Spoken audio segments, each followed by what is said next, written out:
खड़ातना माजी धारासभ्य भाई श्री गुलाबसिंहभाई डीडी राजपूत, आदरणीय कांतिभाई साहेब, आदरणीय भरतदास जी, आप सब आमंत्रित मेहमानों, वडीलों, युवान भाइयों, मुळेश्वर ज्वेलर्सનું ઓપનિંગ હોય એટલે સૌ પહેલા જેના સાહસ કર્યું છે એમને હું શુભકામનાઓ પાઠવું છું અને ભગવાનને પ્રાર્થના કરું ધારેન્દ્ર ભગવાનને કે જેવો વ્યવસાય ચાલુ કર્યો છે સોનાનો એવા સોના જેવા રહીને ગ્રાહકોને સંતોષ આપજો એવી તમારી પાસે અપેક્ષા રાખું છું. આપણે કોઈ સાચા માણસની ગેરંટી આપવી હોય તો આપણે કહીએ છીએ કે ભાઈ આ તો સોનું છે અને સોનાનો વ્યવસાય, સિલ્વરનો વ્યવસાય એ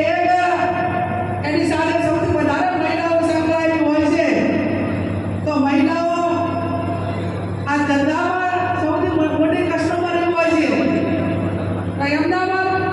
એમને સંતોષકારક ગ્રાહક તરીકે એમને પોતાને એમ થાય કે આ ધંધાની અંદર કે આ વ્યવસાય આ મૂડીની અંદર રોકાણ કરવાનો ફાયદો છે એવો સાથ સહકાર મળે એવી અપેક્ષા રાખું છું. ભાઈ શ્રી ગુલાબસિંહભાઈએ સાહેબે એમને વાત કરી, રવિન્દ્ર ભાટીજી આપણા મહેમાન બન્યા છે ત્યારે એ આવનાર સમયનું ભવિષ્ય રાજસ્થાનમાં ચૂંટણી લડતા હતા એ ટાઈમે એ નિર્દલીય હતા પણ છતાં ગુલાબભાઈની બધાની લાગણી હતી અને લોકસભાની ચૂંટણી છેલ્લે લડ્યા. દરેક પક્ષના સિમ્બોલના 3-4 લાખ વોટ હોય કોઈ પણ પક્ષના અને નિર્દલીય અપક્ષ ઉમેદવાર તરીકે એક નોર્મલ વોટોથી જ રહી ગયા એટલે કેવડી મોટી લોકચાહના કે બારમેર અને તેના વિસ્તારમાં એ રાજસ્થાનના લોકોના દિલમાં એમનું સ્થાન છે. ત્યારે એમના